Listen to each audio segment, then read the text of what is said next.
Hello and welcome to the Unbundled Attorney Mastermind Podcast. My name is Dave Aarons and I'm the founder and CEO of Unbundled Attorney.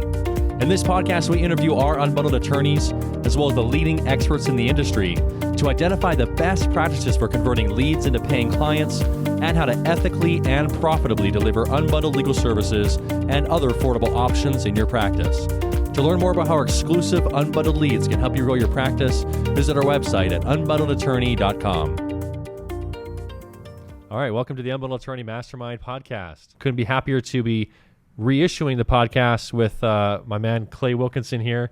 We've spent many years working together. He's one of the first attorneys we worked with in Texas and Dallas, so has been fielding literally thousands of leads from our company and has gone through a lot of different changes and evolutions to his practice.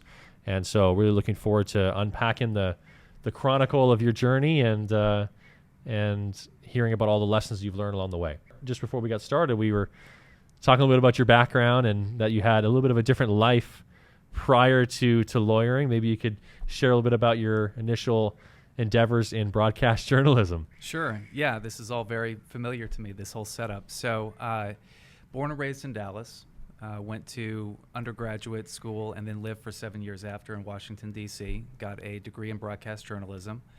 As part of that, I worked at CBS News, 60 Minutes, National Public Radio, did some broadcasting for them, then worked in media relations and public relations and did a number of different projects where I was in New York and Washington and other places around the country, doing a lot of really just work day to day with newsmakers and press and government officials and that sort of stuff. And kind of eventually got to a point where once you know how to draft a press release, set up a press conference, talk to a reporter, message things a certain way, it just got very routine for me. And so I had lawyers in my family. I sort of knew what being an attorney day to day could be like. And I saw different types of attorneys just in friends and family. And I thought, this is something where with a law degree alone, you don't even have to practice law. You can do any number of different things. But if you do practice law, you can do any number of different things too. And so it appealed to me to come back home to Dallas, go to law school, and then start my legal career. So you didn't have office space. So you can just talk about how you were making it work as a solo without an office space. At what point you then got the office space, and so for solos that maybe you're just coming out of law school or transitioning away from a firm, how they can maybe manage it a little bit in the meantime and kind of get their feet wet. Because I think the decisions you make were completely understandable given your situation. Really, as I reflect back on it, I wish I had a better answer than this. I think I think the main reason I chose to do what I did was pure survival. I still work from home primarily, but I do use this space to meet clients and potential clients. And I also, as you saw, sublease out the actual office space to other practicing attorneys. Now, I will say, to kind of get to your point about for people that are deciding to go solo or make that transition, how do you find space that'll work for you? Not everybody can. Or at what point do you even make that decision? Obviously, you get a certain amount of clients. How were you doing when you're working from home? Did you meet people at coffee shops? Were you going into co-working spaces? Yeah, so I met people from time to time at coffee shops or, if they had an office we could use. And inevitably, you have enough people that are like, are you really a legitimate, lawyer that you're meeting me at a Starbucks in the afternoon? Maybe if I was 30 years in and they're thinking, this is kind of cool that he's leaving the office to go do this, but not as somebody who looks a little bit younger and all that. It looks like I don't know what I'm doing or don't have an established practice, which in some ways I didn't, I guess. But it just got to a point where I realized even if for nothing more than just appearance purposes, I needed a professional place that was consistent, that people could come to and meet with me at. If you could verbalize or share, what your vision of what Unbundled Services commitment is, how you've integrated that into your practice, some of the service options you offer, that, when you're going to be hiring a contract lawyer, this is the types of things that these lawyers would have to want to be a part of in order to work with you and your firm. What I see the benefit of Unbundled Attorney being and being a provider attorney as part of that is, and especially as a solo too in some ways, is when somebody contacts me and you get a sense for, even if you don't get a sense for what their income is, because frankly, it really shouldn't matter, being able to offer them a whole range of options and opportunities for, I can charge you a flat fee for this or that, I can charge you by the hour and do a regular retainer if you feel that's more appropriate. Whatever the case may be, the fact that I and other unbundled attorneys are willing to look at any scenario and say, instead of, unless you can pay me $10,000 today, I can't help you, call somebody else. It's, what can you do? Yep. And how can I match my services up to what you can do in a way that makes sense for you and me? And what I do with any initial telephone consultation, and then later when I meet somebody, if they come into the office, is run through the pros and cons of both sides of it, run through their budget and their finances and what they're comfortable spending, and then being as creative and open as I can be to meeting their goals both on a legal side and also on a financial side. I think a lot of that comes from the fact that if you're willing to be creative and flexible about how you offer your services, if you're willing to meet their budget and expectations with your services, then there's never going to be a time where they feel like they're being taken advantage of or manipulated in some way, because the conversation at the very beginning starts with, what do you want, what can you afford, and how can I meet that? The sky's the limit as far as how far you can break down your practice into all its different components and the different services that you can offer. Maybe 1 or 2% of attorneys on a whole are offering unbundled legal services. And then as far as your building of it, the other piece of it is, okay, well, does it have to take me 3 hours to do it, right? Because when you're doing a traditional hourly model, is there a benefit really to becoming more efficient? What if there was a way where you could, automate some of the document preparation, or you could hire a paralegal, and the value of $950 to a client is still what it is, right? They're really stoked about that, and they're receiving a service that 95%, 98% of attorneys wouldn't be able to provide them, and the only other option is they have to do it themselves. So they're obviously happy. That's a great value to the client. Now the question is, does it have to take 3 hours? Sure. So the easiest example that I have of that is usually an agreed divorce scenario, where somebody comes to me and either they have children and property, or they don't have kids but property, or they don't have either, right? But they know that they've worked out all the terms with their spouse. They're both on board with the divorce. They don't want to spend a whole bunch on going to court or even mediation. And they come to me and they say, here are the terms of our agreement. Can you help me with the paperwork and ultimately going to court? In Texas, you have to show up in court at the end of the process to appear in front of the judge, run through a series of yes/no questions, have the judge grant the divorce and sign the decree. So under that scenario, what I've managed to do as a way to illustrate this is I typically charge anywhere from a flat fee of kind of on the low end $1,000, on the high end maybe up to $1,500. That typically includes the filing fee, which can be $300 to $350 that the county collects when you file for divorce. There's no service fee to have them literally serve, because usually they're signing a waiver. It's like a waiver divorce. And what that includes is all the paperwork from start to finish, the initial divorce petition, the divorce decree, and any closing documents. And then also my time going to court with them at the end of it to, again, prove up the divorce in front of the judge. What I do is, even though I don't have a full-time paralegal or assistant or another contract attorney at this point, I do have a virtual paralegal who works for a number of other attorneys in the area, who does most of my paperwork, including initial divorce petitions and divorce decrees and closing documents.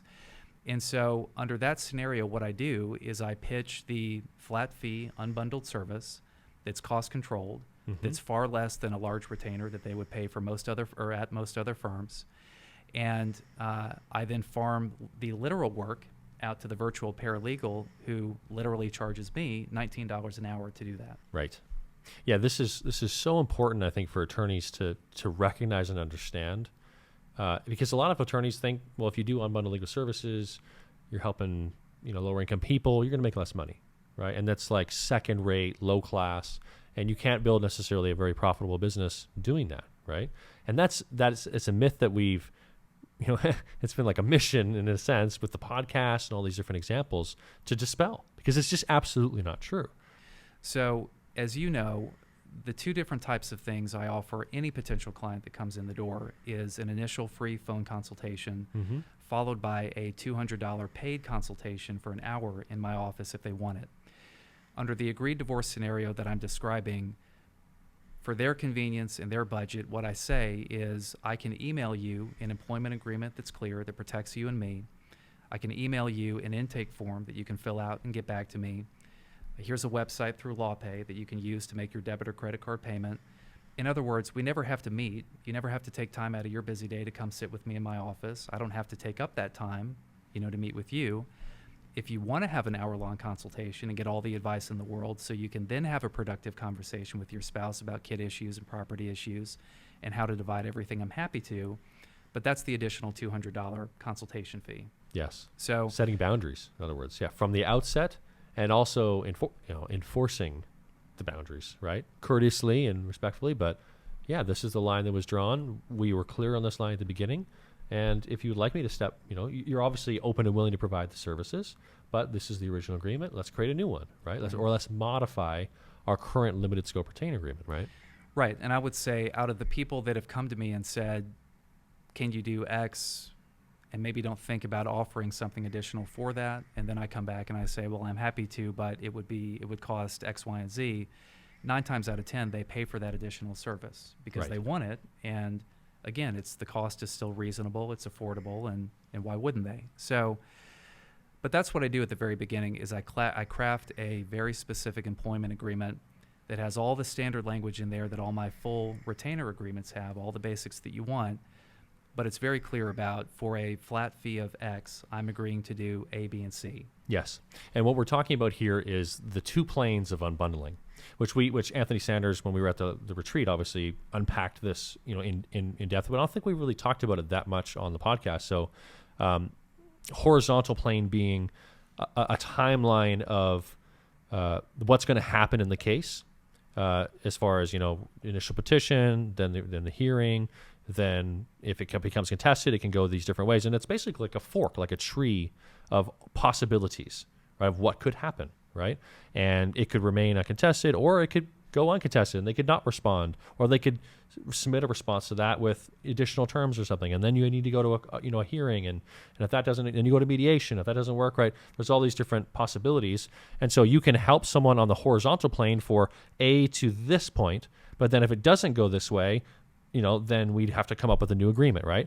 So you can limit the scope of involvement on the horizontal plane and provide unbundled services in the sense from I can do it from here to here, but if this scenario happens, then we need a new agreement, right? Because if this scenario happens, it becomes contested, or this thing happens, then we might need to go to trial, or we might have to do something that's way more complex, right? And so you don't necessarily have to make a decision of I need to provide full representation from A to Z in all scenarios, which would be the traditional form, right? You can cover some of the contingencies and offer something that's more affordable as long as you've been able to create an agreement with the client that says, if these things happen, then we would need a new agreement, or otherwise I would have to be off. And that's why I can extend this flat rate that is going to be a lot more affordable. And it can fit in your budget, right? We cover the contingencies on the horizontal plane. And then you have the vertical plane, right? Which is at each phase of these steps, there's going to be a number of services that need to be performed. Who's going to provide these services? Is there a way you could give an example of just to make it a little more real, like a contested case of, well, I could offer this option, I could offer this, I could offer this. Here would be different price points. That's a little bit challenging, but could we think of how you might think through ways in which you could help someone if they come to you with a contested custody matter or a visitation, certainly within the contested realm, of different ways you could go depending on where people are at financially, right?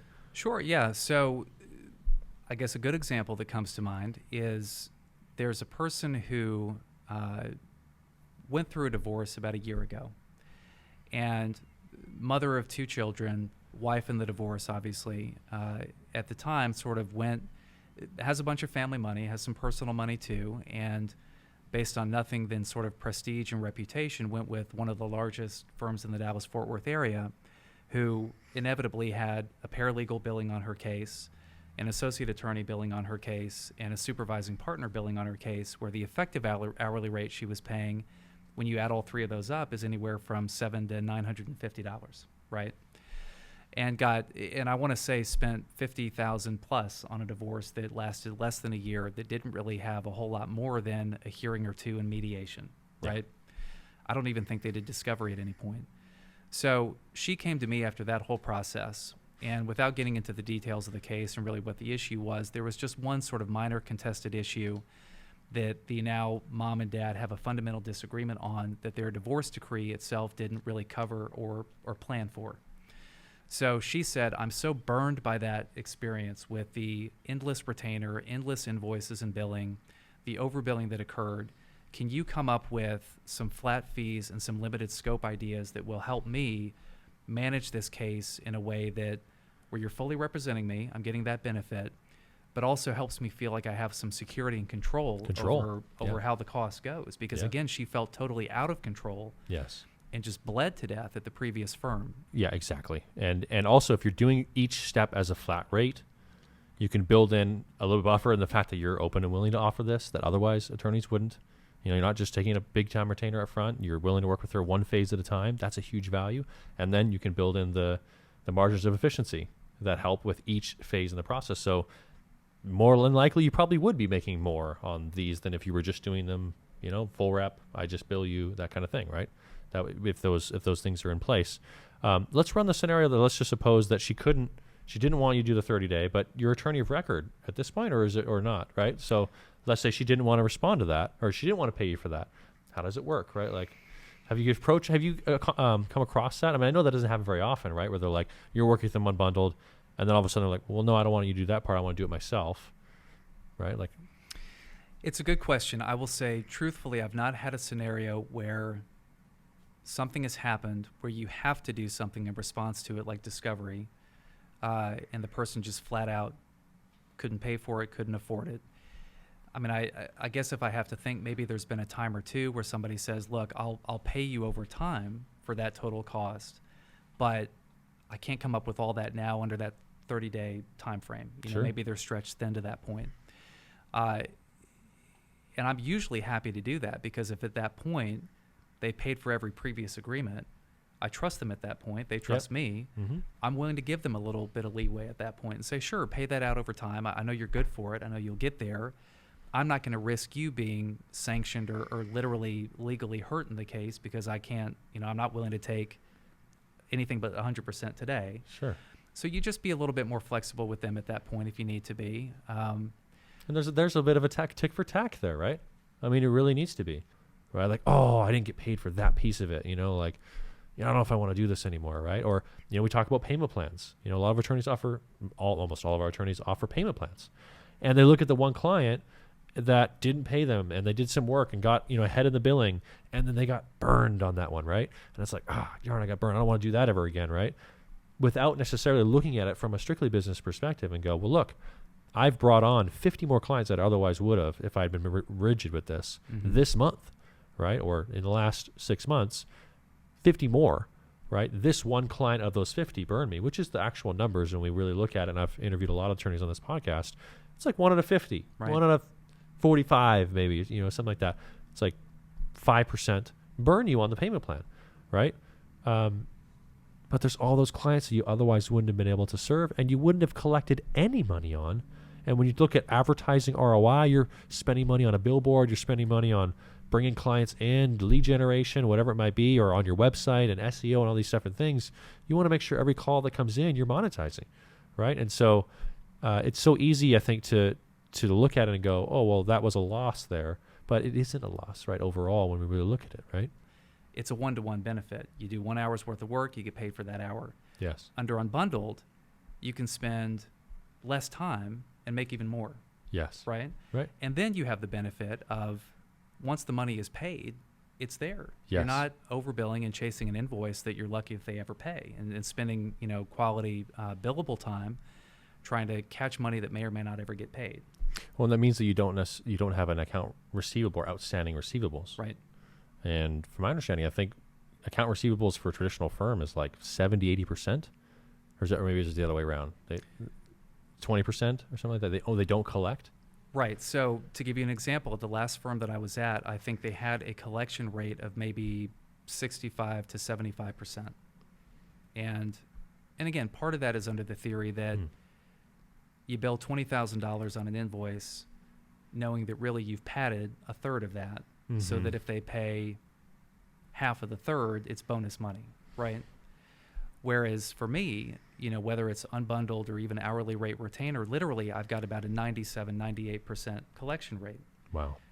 where I'm not spending valuable time chasing down money or invoices or trying to harass people, which, again, it leads to the next thing, right? It increases client confidence in you. Mm-hmm. It increases referrals to you. Yes. It increases good reviews and a good web presence.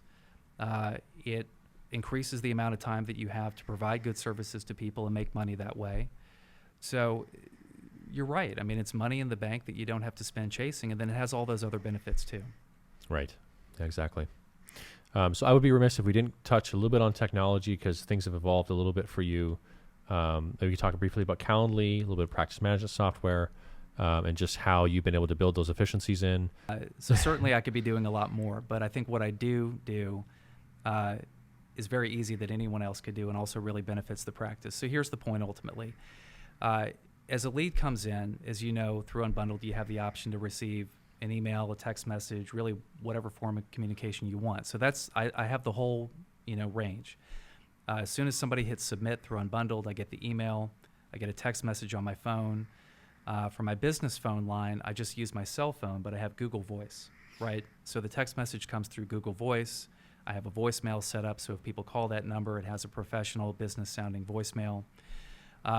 If I happen to be busy either in court or mediation or some other commitment where I can't call them within the first 5 minutes, which as you know is critical to Yes. Converting those leads, then I text them and I email them in the first 5 minutes. And that's where Calendly comes in. Mm-hmm. And just to be clear, it's spelled Calendly. Yeah. Calendar, but drop the ER and just put LY. Yeah. Right, calendly.com.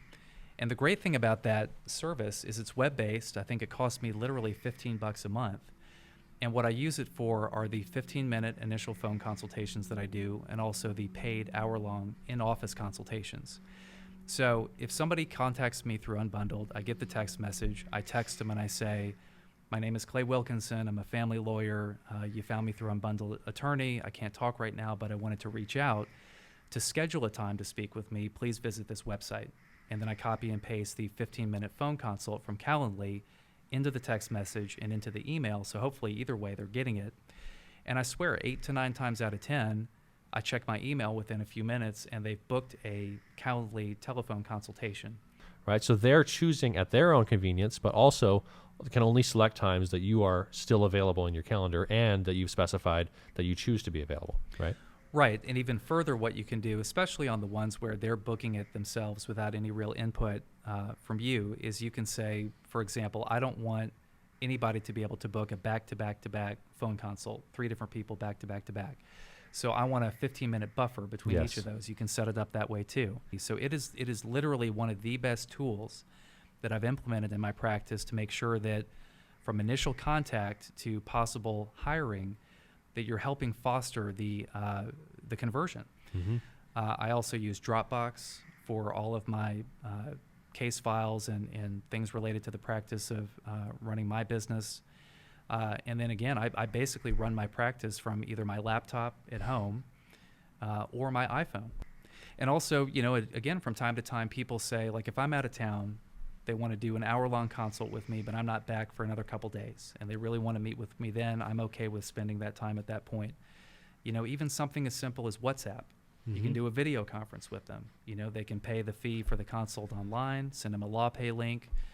You carve out an hour of your day, you do a phone consult, and then they hire you a couple days later when you get back in town. Yes. So there's a variety of different ways that, even 5, 10, 15 years ago was just not available that allows you to be self-sufficient and productive and profitable now with all those options. Yeah, it's really exciting. With that, thanks again, Clay, for taking the time to join us today. And thank you for participating. We'll see you all in the next episode. For more information about how our exclusive Unbundled leads can help you grow your practice, visit our website at unbundledattorney.com. You can watch each new episode of the podcast on the Unbundled Attorney YouTube channel, or if you prefer to listen, you can find us on iTunes or your favorite podcast app. And be sure to subscribe so you get each new episode as soon as it's available. And remember to leave us your review on iTunes. We read each and every one of them and really appreciate your support of the show. Once again, thanks for listening.